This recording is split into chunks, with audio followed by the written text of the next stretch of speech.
경제 소식을 빠르고 친절하게 전달해 드립니다. 오늘 경제 이슈는 허준영 서강대학교 경제학부 교수와 함께 짚어보겠습니다. 교수님 어서 오세요. 어서 오십시오. 자, 중동의 지정학적 리스크에 금융시장이 출렁이고 있습니다. 환율, 달러, 금값 다 치솟고 있고요. 또 밤사이에 미증시를 보니까 좀 상승 출발하는가 싶더니 결국은 하락 전환이 됐습니다. 마감 상황 좀 전해주시죠. 아무래도 미국 증시는 이제 3대 지수가 다 빠지게 되었고요. 가장 큰 이유는 지금 국채 금리가 굉장히 빠르게 미국 10년물 금리가 빠르게 오르고 있는 것이 있습니다. 최근 들어서까지는 이렇게 지정학적 리스크가 본격화되기 전까지는 연준이 생각보다 미국 경제가 견조하고 인플레이션이 떨어지는 속도가 조금 더디기 때문에 연준이 금리 인하를 조금 더디게 가져가는 것 아니냐, 뒤늦게 시작하는 거 아니냐라는 생각 때문에 국채 금리가 좀 올랐던 것이 있는데요. 여기다가 최근에 나온 경제 지표 중에 하나가 미국의 소매 판매 지표입니다. 그러니까 물건이 얼마나 팔렸는지에 대한 지표인데요. 이것을 봤을 때 소매 판매도 한 0.7% 전월 대비 증가했고 사실 시장에서 예측한 것은 한 0.3% 정도 증가할 거라고 생각해서 시장의 예측보다 훨씬 많이 증가했습니다.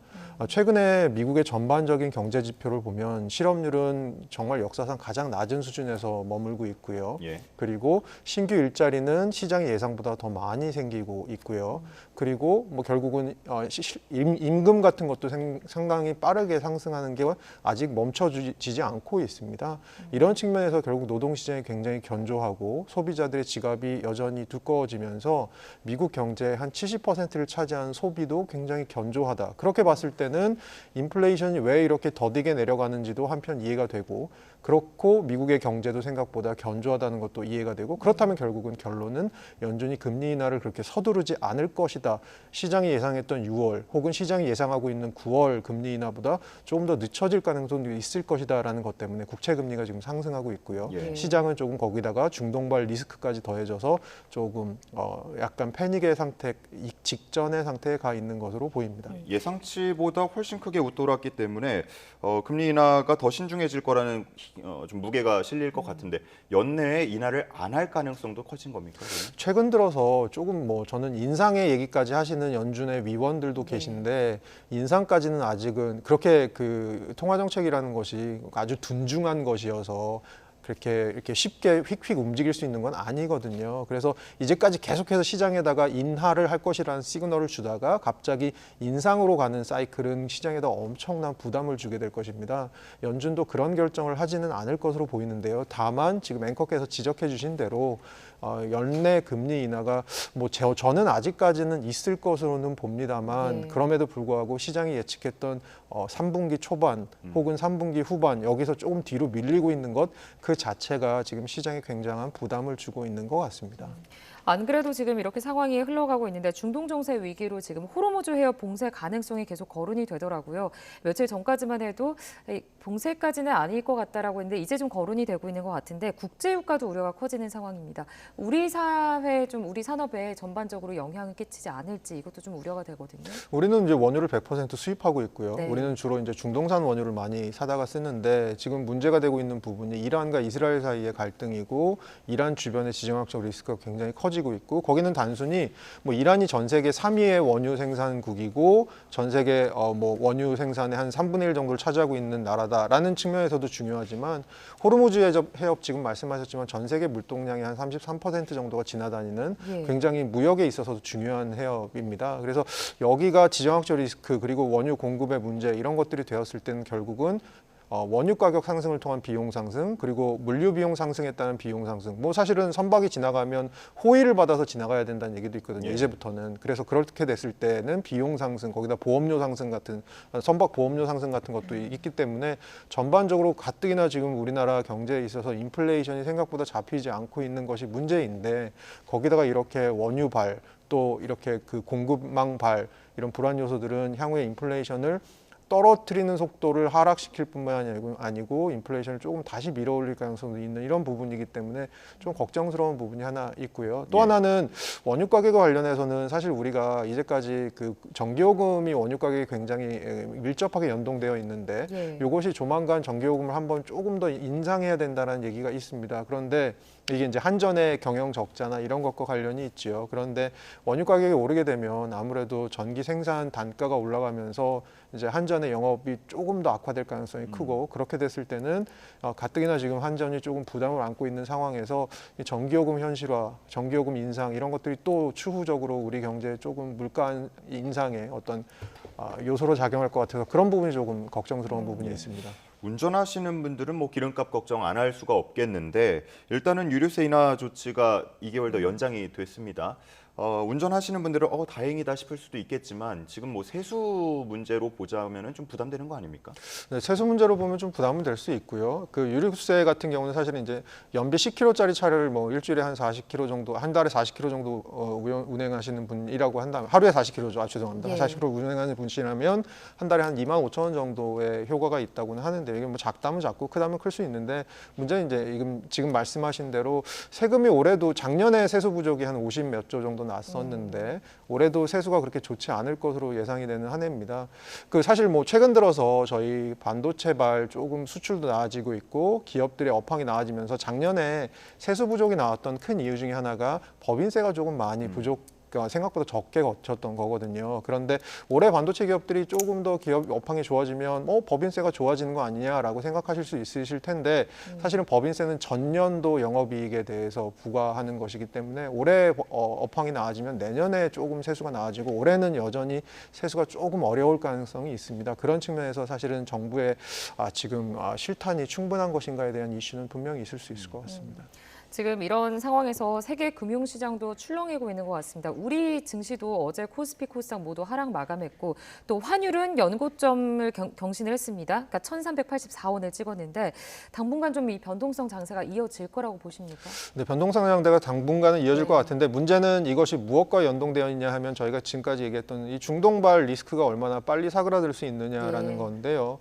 사실 저도 어제 저녁에 이제 직장인을 대상으로 한 수업을 하나 하고 있는데 그런 질문을 하시는 분이 계시더라고요. 이거 유가랑 이스라엘 이란 전쟁 어떻게 될 것 같으세요라고 저한테 여쭤보신 학생분이 한 분 계셨는데 제가 어떤 대답을 했냐면 사실은 이 중동발이 되게 오래 지속되지 않을 가능성이 좀 있다라고 사람들이 많이 보고 있고 시장에서도 보고 있고 저도 참 그렇게 보고 있는 편인데 가장 큰 이유는 올해 11월에 미국 대선이 있지 않습니까? 예. 지금 이제 어쨌든 바이든 현 대통령이 녹록치 않은 상황에서 적극적으로 이거 이란과 이스라엘 사이의 관리 모드를 미국이 제대로 하지 못하면 사실 대선에 있어서 굉장히 큰 악재가 될 가능성이 큽니다. 그래서 지금 미국의 뭐 여러 장관들이 지금 이스라엘을 중재하기 위해서 굉장히 노력 중인 것으로 알고 있는데요. 결국 그런 측면에서는 시장에서도 이것이 아주 오래 지속되기보다는 좀 당분간 지나가다가 이제 잘 마무리될 것이다라고 생각을 하고 있는 것이 결국 최근의 시장의 분위기인 것 같습니다. 그래서 그런 측면에서 좀 저는 그런 희망을 가지고 있습니다. 알겠습니다.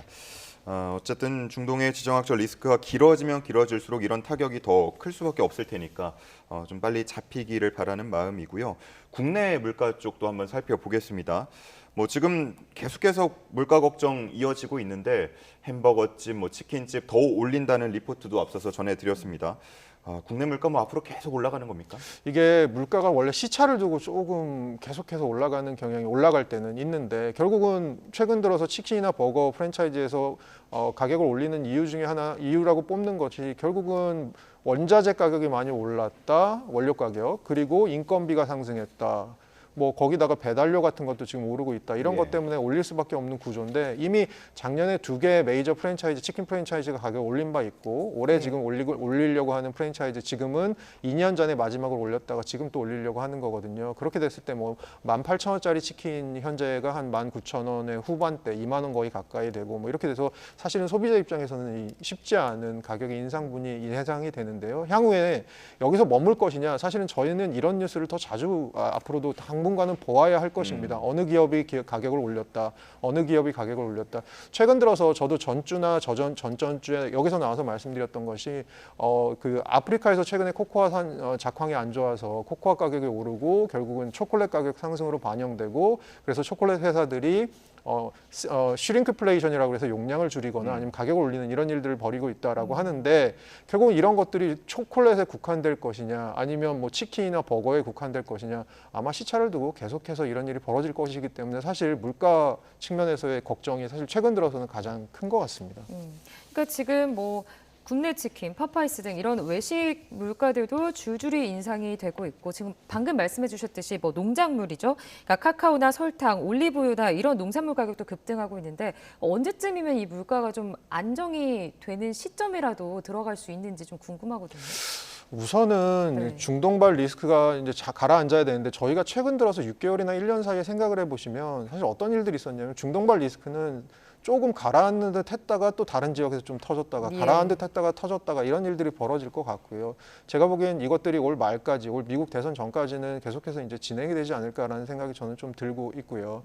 그리고 사실은 우리나라 같은 경우는 미국하고 좀 다르게 미국은 수요가 너무 견조해서 지금 인플레이션이 잘 안 잡히고 있는 것처럼 보이고 예. 우리나라 같은 경우는 이제 공급 쪽의 인플레이션 충격이 되게 큰 것 같아요. 그냥 결국은 원자재 가격, 원유 가격 이런 것들이 오르면서 결국은 시차를 두고 다른 부분까지 경제 다른 부분까지 영향을 주고 있는 것 같습니다. 그런 측면에서 사실 통화 정책이라고 하는 것이 수요를 잡아서 인플레이션을 조금 관리하겠다라는 건데 그런 측면에서 우리나라 통화 정책이 굉장히 할 일이 지금 굉장히 어려운 부분이고요. 얼마 전에 금통위 이후에 며칠 전에 이창용 총재께서 그런 얘기 했지만 이렇게 곡물 가격 오르고 그러니까 그 원자재 가격 오르고 이런 것들에 대해서 농산물 가격 오르는 거에서 통화 정책이 뭐 어떤 일들을 할 수 있을지에 대해서 좀 고민스럽다라는 얘기를 하신 적도 있거든요. 사실 그런 측면에서는 특히 우리나라 경제에 있어서는 미국과는 좀 다르게 우리나라 경제에서는 이런 공급 측의 충격들이 좀 사라지는 것들이 가장 필수적인 것 같은데 중동발 리스크가 아직 산재해 있고 지금 말씀하신 대로 전 세계적으로 작황이 부진한 이런 부분들에 따라서 원자재 가격이나 식품 가격 좀 오르고 있는 부분이 있고 이런 부분들이 사실은 단기적으로 해결될 문제인가라고 생각을 해보면 조금 더 중장기적인 어떤 대비책도 좀 필요한 것이 아닌가. 예를 들어서 이런 것이죠. 뭐 다른 나라에서는 사과 가격이 그렇게 많이 안 올랐는데 왜 우리나라에서는 이렇게 사과 가격이 예. 많이 올랐을까라는 걸 생각해봤을 때 사과가 안 나는 다른 나라에서는 그럼 어떻게 이런 것들을 해결하는지에 대해서 좀 벤치마크도 필요할 것 같고요. 좀 중장기적인 대비가 좀 필요할 것으로 보입니다. 예. 뭐 정말 안 오르는 게 없는 그런 상황에서 그나마 좀 배달비가 뭐 무료가 된다라고 해서 좋아했던 분들도 최근에 쿠팡 같은 경우는 이 프리미엄 회원비가 58%나 한 번에 인상이 된다는 소식이 전해지면서 좀 타격이 큰 것 같습니다. 쿠팡도 이탈 고객들 잡기 위해서 서비스 확장한다고요? 그러니까 지금 쿠팡 같은 경우는 최근 들어서 계속해서 이제 유료 회원들에게 무료 배송, 무료 반품, 거기다가 OTT라고 하죠. 온라인 동영상 서비스의 무료 회원권 같은 것도 주면서 거기다가 가장 최근 저번 달 말부터는 쿠팡이츠라고 하는 배달에서의 무료 배달까지 이렇게 무료가 확대가 되어 왔습니다. 쿠팡 측에서는 최근 들어서 이제 유료 멤버십 가격을 인상한 게 결국은 로켓 배송 같은 이 배송 지역을 확대하고 여러 가지를 하다 보니까 서비스 품질이 나아지는 부분이 있고 이렇게 서비스 품질을 나아지게 하려다 보니까 비용이 조금 더 발생하는 부분이 있어서 이걸 현실화하는 부분이 있다라는 얘기들을 하는데요. 시장에서는 약간 어떻게 보는 부분도 있냐 하면 최근 들어서 알리나 테무 같은 중국산 이제 중저가 브랜드들의 이런 체인들이 들어오면서 결국 이런 데 대응하기 위해서 뭔가 투자를 위해서 조금 현금을 쌓으려고 하는 수단 아니냐라고 보는 부분도 있는 것 같습니다. 실제로 쿠팡 같은 경우는 알리가 최근에 3년간 한 1조 5천억 정도 우리나라 시장 공략에 투자를 하겠다라고 얘기한 바로 직후에 우리도 한 2026년까지 한 3년간 한 3조 이상 투자하겠다라고 얘기를 했는데 이 투자에는 자금이 필요하죠. 뭐 외부에서 차입을 할 수도 있습니다만 쿠팡에서 일부는 또 이렇게 유료 회원 가입 가격을 인상하는 것을 통해서 이 자금을 좀 확보하려는 것이 아니냐라는 얘기가 있는 것 같습니다. 그 얘기를 그러면 더 크게 해석해 보면 무엇이냐라고 생각해 봤을 때는 결국은 중국이 최근에 경기가 그렇게 좋지 않잖아요. 중국의 소비가 부동산과 관련돼서 어쨌든 간에 소비도 잘 살아나지 않고 내수가 별로 좋지 않습니다. 그럼 중국 기업들이 일부 이것들이 단순히 단기적으로 끝날 문제가 아니고 뭔가 구조적인 변화라고 생각한다면 중국 기업들은 아마 주변 국가들의 시장으로 눈을 돌릴 거고요. 그런 측면에서 온라인 쪽이 굉장히 발달한 우리나라, 상대적으로 시장 규모도 큰 우리나라를 눈여겨봤을 가능성도 있습니다. 그렇다면 이런 중국 기업들의 공략이라는 게 단순히 단기적으로 끝날 것이 아니고 중장기적인 플랜을 갖고 들어오는 걸 것이다. 그러면 쿠팡 같은 국내 업체들은 이것을 어떻게든 막아내고 사실은 제가 최근에 알리나 테무 이용하시는 분한테 들은 얘기 중에 되게 재밌었던 얘기가 네. 티셔츠를 빨지를 않으신대요. 그냥 알리나 테무에서 많이 산 다음에 입고 버리고 할 정도로 싸다고 말씀을 하시는데 이런 중저가의 경쟁을 가격 경쟁을 쿠팡에서 과연 어떻게 막아낼 것인가 이런 부분들에 있어서 쿠팡의 고민도 더 깊어지는 것 같습니다. 예. 네. 교수님 이건 좀 궁금한 점인데 어쨌든 이 뭐 58%의 인상 또는 이제 인상폭들이 소비자 입장에서는 부담이 될 수밖에 없잖아요. 이런 인상폭에 대한 가격 제한폭은 좀 없습니까? 갑자기 이렇게 몇십 %를 올리니까 이게 사실은 공정거래 이슈는 될 수 있을 것 같습니다. 예를 들어서 시장 지배력이 큰 기업이 이렇게 시장 독점력을 가지고 뭔가 가격 인상을 통해서 이윤을 추구한다라고 하는 것이 공정거래 이슈는 될 수 있을 것 같습니다만 사실은 지금 말씀드린 대로 우리나라 시장에서 과점 체제지 이게 독점 체제는 사실 아니지 않습니까? 그러니까 이런 기업들이 굉장히 많이 존재하고 더군다나 외국 기업도 자유롭게 지금 진출하고 있는 상황이어서 이 이슈 자체를 조금 뭐 정책적으로 고민은 해볼 수는 있을 것 같습니다. 최근 들어서 저희가 조금 다른 예로 알리나 테무 같은 데서 너무 품질이 낮은 제품을 팔거나 약간 건강에 해가 될 수 있는 제품들을 팔았다가 이슈가 되는 게 좀 있지 않습니까? 그렇다면 무조건 가격이 싸서 좋아 보이는 제품을 국내 시장에서 그냥 유통되게 내어두는 것이 과연 옳은 일인가에 대해서도 사실은 또 다른 정책적인 접근도 필요할 것 같고요. 그리고 이렇게 또 국내 기업들이 가격을 굉장히 많이 인상하는 것에 대해서는 어떤 또 소비자의 약간 문제점들, 소비자 측면에서의 문제점들이 있는지도 한번 들여볼 필요는 있을 것 같은데 이것을 직접적으로 여기다가 뭔가를 가하기는 그렇게 녹록치는 않아 보입니다. 알겠습니다. 자, 끝으로 삼성 반도체 보조금 얘기 한번 들어봐야겠는데 미국이 보조금 규모를 발표를 했습니다. 약 9조 원에 육박하는 수준인데 이 금액이 의미하는 바 뭐라고 보면 되겠습니까? 그러니까 미국 반도체 보조금의 3위 정도이고요. 그리고 우리의 벤치마크는 사실 TSMC 대만 기업인데요. TSMC는 투자 금액이 한 650억 정도 투자를 하기로 했습니다. 미국에다가 달러죠. 650달러 투자하고 보조금을 66억 정도 받고 여기에 더해서 이제 미국 정부로부터 약간 대출 지원도 한 50억 달러 정도 받았습니다. 삼성 같은 경우는 한 향후 2030년까지 한 450달러 정도 투자할 거라고 지금 계획을 밝혔고요. 이번에 받은 보조금이 64억 달러. 그러니까 보조금 크기만 봤을 때는 크게 그 TSMC의 투자 금액 대비 보조금과 크게 다르지 않은 정도의 어떤 보조금을 받은 부분이 있는 것 같고요. 결국은 이것은 우리나라 반도체 공장 혹은 R&D 설비 같은 것들이 결국은 이제 미국에 건립이 되면서 미국 내에서 아주 많은 일자리를 창출할 것이다. 그것이 바이든 행정부가 노리는 가장 큰 것 중에 하나이기 때문에 이런 것에 동참했을 때 결국은 이제 반도체법이나 여러 가지 인플레이션 감축법에 의한 보조금을 받을 수 있는 부분 그런 부분인 것 같습니다. 그러니까 교수님 결국에 이제 미국이 좀 얻고자 하는 부분은 결국 반도체 패권 전쟁의 승리 아닐까 싶은데 이럴 때일수록 좀 우리가 우리의 반도체 경쟁력과 기술을 지키는 부분도 좀 중요하잖아요. 좀 어떻게 앞으로 좀 활용을 해야 될까요?